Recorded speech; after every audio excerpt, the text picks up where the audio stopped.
I will just get straight to the point. My older sister, Bree, is a homewrecker. She has become someone I can barely recognize, someone I never imagined I'd feel this much resentment toward. Growing up, we had a typical sibling relationship with its ups and downs, but nothing could have prepared me for the betrayal I've felt in recent times. To be blunt, she has done the absolute worst thing any sister could ever do to her own family. This all started when Bree's own marriage crumbled last year. She had been married to her ex-husband, Milo, for a while, but their relationship hit rock bottom when she discovered he had been cheating on her, and not just with one woman, he had been sleeping with multiple young women from his office. Bree, being the intuitive person she is, had grown suspicious of his behavior for some time. One day, following her gut instincts, she followed him from the office after he said he had to work late. She tracked him to a hotel, and her worst fears were confirmed when she caught him red-handed with his secretary in one of the rooms. The confrontation that followed was explosive, to say the least. Bree completely lost it, as anyone would in such a heartbreaking situation. She shouted at him, threw whatever she could grab, and even slapped the other woman out of pure rage. Milo, shockingly, didn't seem the least bit remorseful. He didn't apologize or try to explain himself. In fact, he didn't even flinch when Bree, in a fit of tears and fury, announced that she wanted a divorce. Instead of showing any regret, Milo was furious at Bree for having caused such a scene in the hotel. Apparently, he frequented that place often and didn't want his reputation tarnished. To make matters worse, Milo kicked her out of their home like she was nothing. Because they had signed a prenuptial agreement before getting married, Bree had no claim to any of his assets. He knew that she couldn't touch his wealth, and he used that power over her without a shred of compassion. With no other options, Bree came to me for help, broken and defeated, as we both live in the same cities while our parents live a few hours away. At the time, I didn't even hesitate to take her in, feeling nothing but sympathy for what she was going through.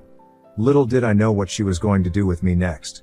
So, at the time, I was married to my husband, Archie. He and I were each other's best friends. We always had this incredible bond where we just got each other.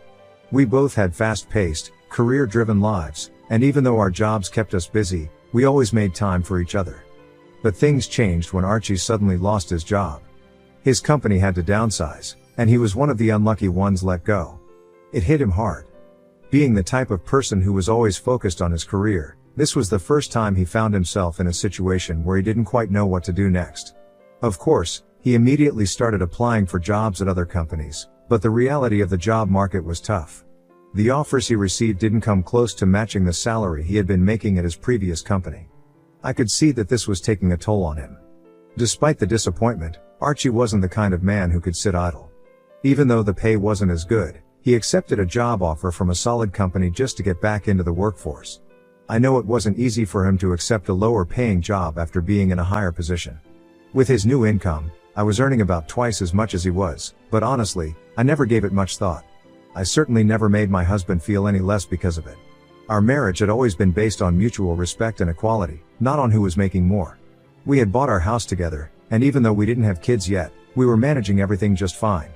As long as Archie continued to contribute his share of the bills every month, which he did, without fail, I didn't care whether his paycheck was smaller than mine or not. When Bree moved in with us, my husband, Archie, took some time to adjust. We're both naturally introverted, and we had always cherished the quiet, intimate space we'd created together. To make things more uncertain, I didn't even know how long Bree would be staying with us. It wasn't clear whether she'd be there for a few weeks or if this would stretch into something longer. However, I wanted to be there for my sister, and Archie understood. In the beginning, Bree was a complete wreck. She was shattered after her marriage fell apart and spent most of her days holed up in the guest room, crying. There were days when she refused to get out of bed at all, and honestly, I wasn't sure how to help her. She seemed lost. It was heartbreaking to watch my sister like this, so vulnerable and defeated.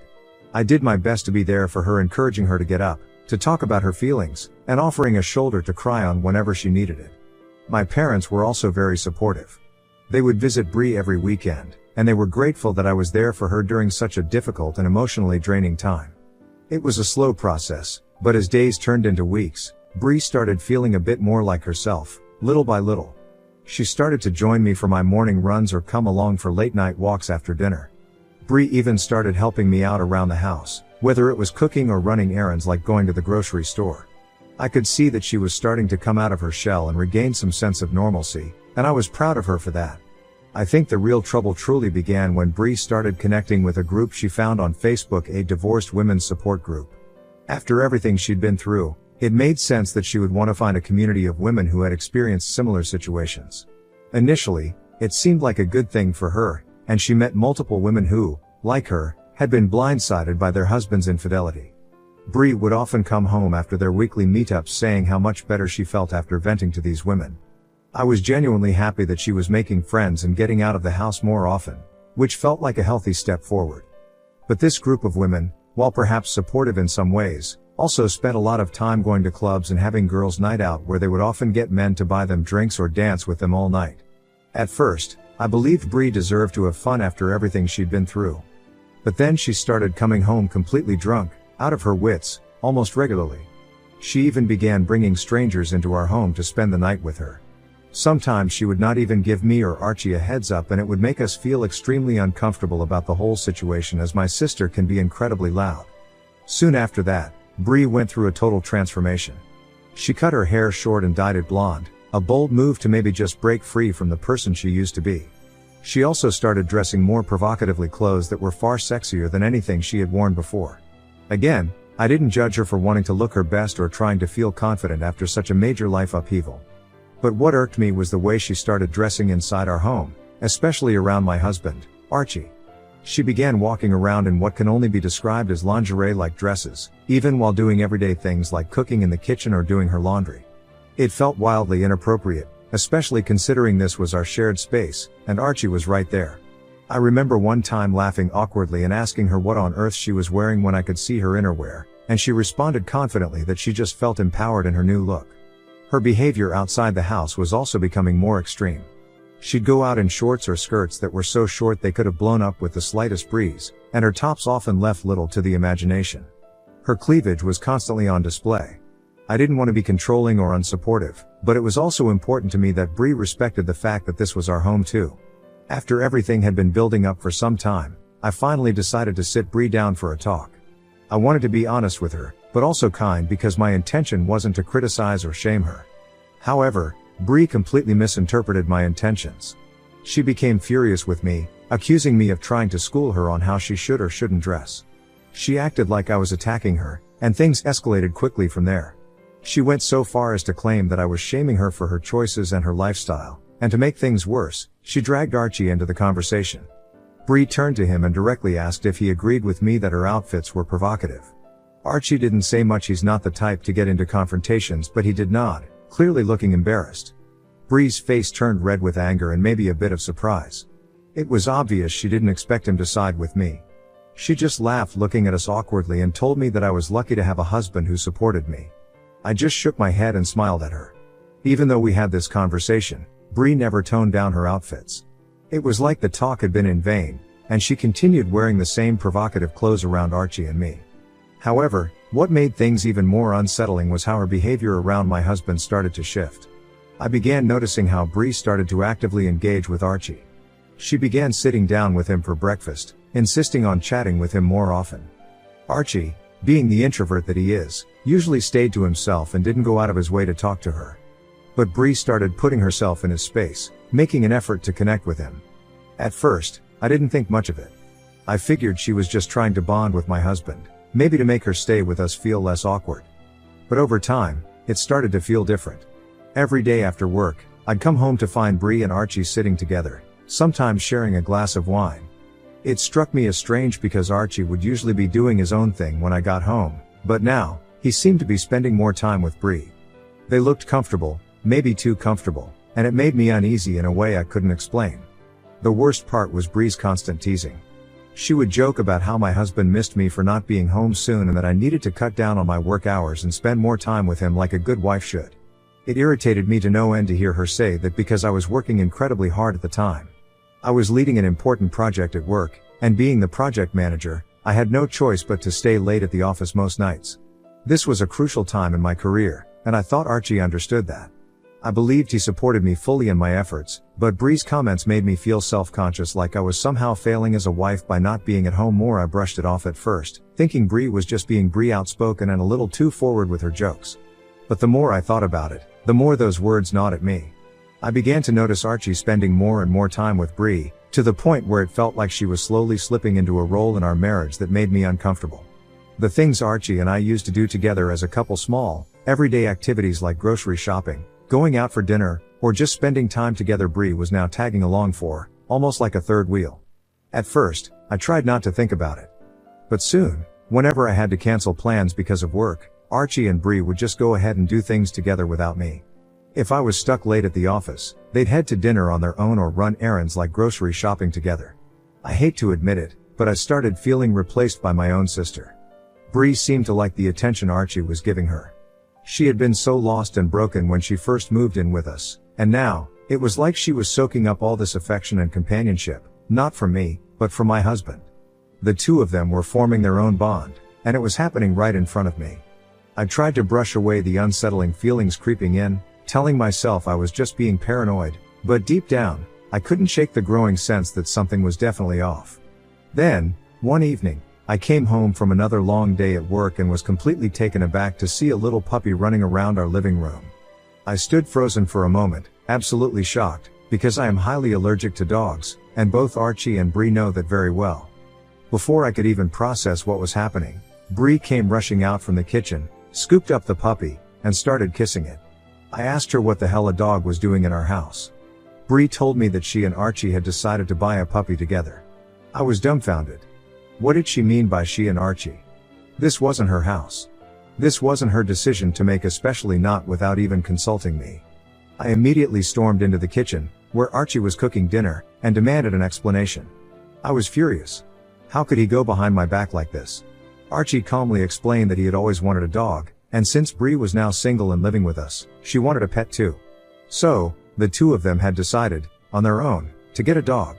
I asked him, quite loudly, if he didn't remember my severe allergies, and before he could answer, Bree butted in, telling me she had promised him that she would be keeping the dog in her room only. She even had the nerve to suggest I start taking allergy medication so they could continue to have the dog in the house. She spoke about how both she and Archie had fallen in love with the puppy and couldn't imagine parting with it. I could feel the rage building inside me, but I didn't want to explode. I told Bree to lock the dog in her room, at least until I could get my hands on some allergy medication. I was seething with anger and discomfort. How dare they make such a big decision, one that directly affected me, without even asking for my input. The whole situation felt wrong on so many levels. Archie and Bree had started acting like a couple, making decisions that affected our household. It wasn't just about the dog anymore. It was the fact that my husband and my sister had gone behind my back, and I was starting to feel like an outsider in my own home. Something was very, very wrong, and I couldn't ignore it any longer. I had a huge fight with Archie that night and asked him straight up if he perhaps had feelings for my sister. Archie looked dumbfounded and vehemently denied having anything to do with Bree in a romantic way. He clarified that he simply liked spending time with her since she was always at home while I was always busy with my work. I found this as an insult, so I reminded him that he was a workaholic just like me and worked for long hours when he was at his previous company. I pointed out how we both never had any issues with our jobs before. Archie had nothing to reply to and we both left the conversation at that. The very next week, I had a work trip lined up. It was supposed to be a quick 2-day trip, so I packed my suitcase and made sure both Bree and Archie knew I'd be gone. That evening, though, a heavy storm hit, and as luck would have it, my flight got cancelled. It was such a last-minute change, and I had no choice but to grab an Uber and head back home, a bit disappointed that the trip was off but relieved to be going back to my own bed. As I unlocked the door, I heard loud music playing from inside. My ears immediately perked up because the song that was playing was no ordinary song. It was the same one that had played during my wedding to Archie, a song that had always meant so much to us. I walked into the living room, expecting to find Archie and maybe Bree there, but the room was empty. The house felt eerily quiet, save for the music filling the space. I wandered into the kitchen and dining area and spotted 2 plates laid out on the table, the food half eaten, 2 empty wine glasses sitting beside them. My confusion turned into a knot in my stomach as I realized something was terribly wrong. Where were Bree and Archie? Then I heard a faint sound from upstairs. I walked up the staircase quietly. When I reached the top of the stairs, I stood outside our bedroom door, hesitating for a split second before turning the handle. The door swung open to reveal Bree, fully naked, on top of Archie, in my bed. For a split second, time stood still as I watched both of them do the unspeakable. Then, Archie suddenly spotted me and went wide-eyed. He immediately shoved Bree off him and started to wear his pants as he apologized, his words frantic and desperate. But Bree, she didn't say a word. Her face went pale, but what struck me the most was the complete lack of remorse in her eyes. She didn't even flinch. Something inside me snapped looking at her. I walked right up to her and without thinking, I slapped her across the face, hard. The sound echoed through the room, but it wasn't enough. I grabbed her by the hair, the rage fueling my strength as I dragged her out of the bedroom, and down the stairs, while she stumbled, trying to grab at her clothes that were falling off in the process. She tried scratching at my hands begging me to let her go, but my grip was too strong, and I wasn't letting go. She was struggling, but I didn't care. She kept looking back at Archie, screaming for him to help her, but he didn't say a single word. I didn't stop until I had dragged her outside of the house into the pouring rain.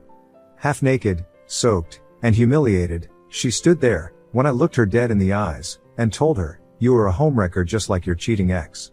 And homewreckers, like you, belong to the streets, not in my home." I shoved her to the ground angrily as she started to cry, finally realizing the depth of her actions. She begged me to let her grab a few things, but I was done. I threw her phone out into the rain and told her she could call someone for help if she wanted because she wasn't stepping a foot back into my house again.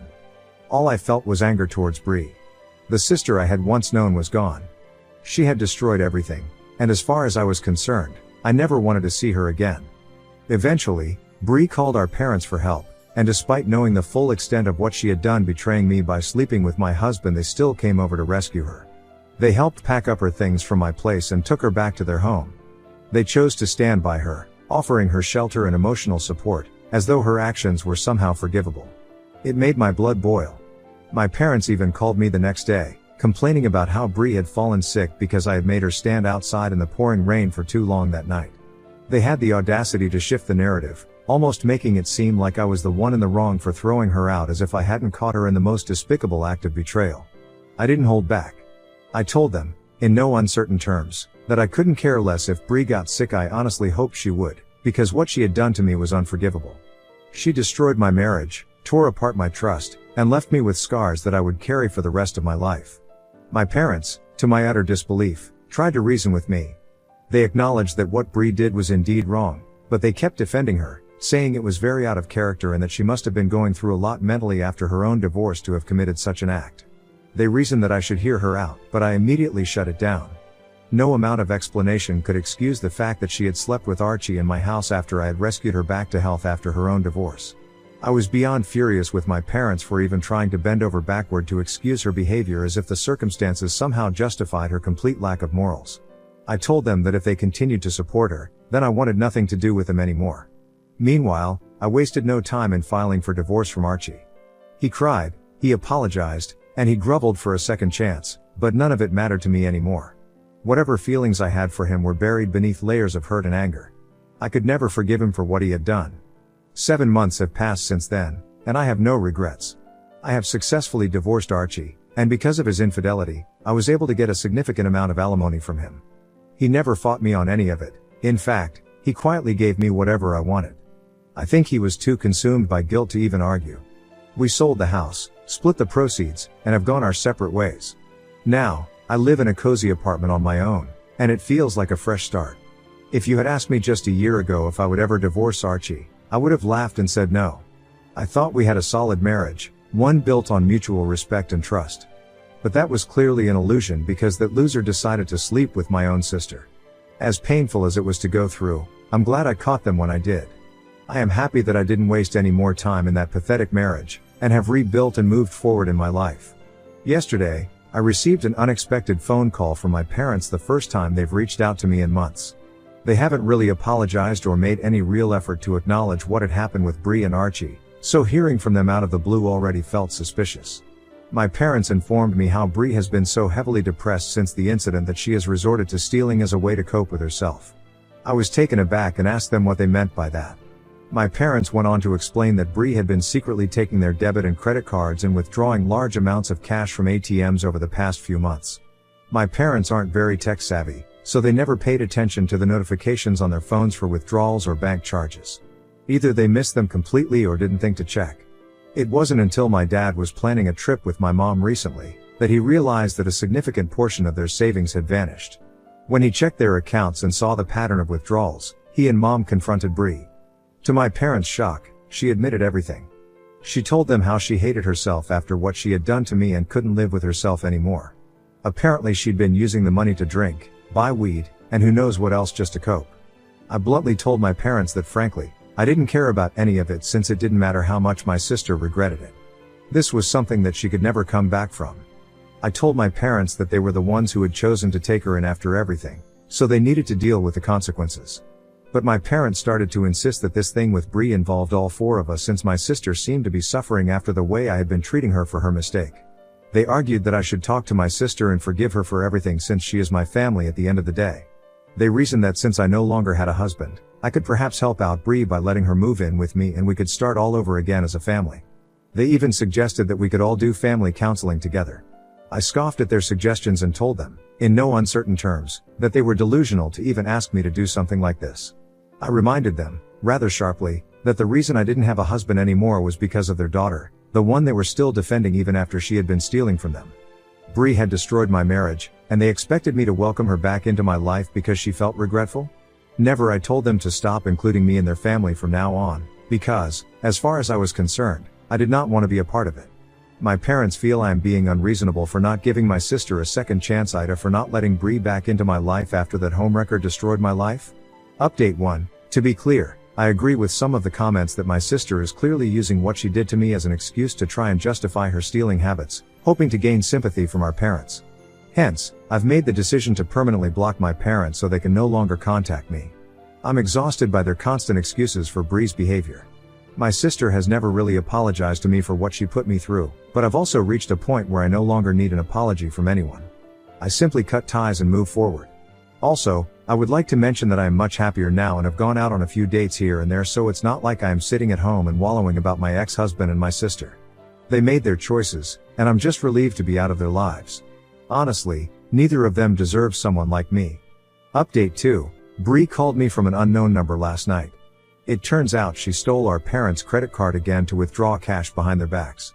My dad was furious and demanded that she pack her bags and leave his house immediately. She called me from a friend's place, begging for my address so she could stay with me temporarily for a few days.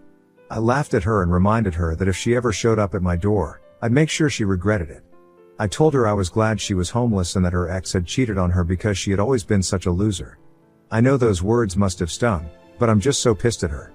I am confident she won't have the nerve to reach out to me ever again. Update 3. It seems 8 months have passed since my last update. A lot has happened since then, so I wanted to keep you updated. First, my parents sent me an email apologizing for their blind support of Bree.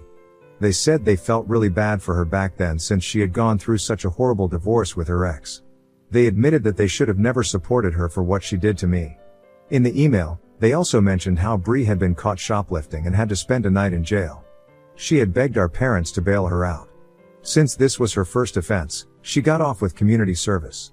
However, she had finally come clean to them about her frequent substance abuse, so they had no choice but to admit her to rehab, hoping for her to recover. They have asked me to unblock them so they can talk to me about this further. However, I have chosen not to respond to their email and will continue to keep my distance. On a brighter note, I've been dating a guy named Harry for the past 2 months. Our relationship is still new, but I'm really happy with him. Despite everything that's happened, I'm choosing to focus on the positive changes in my life and looking forward to the future. I'm hoping this will be my final update. Take care.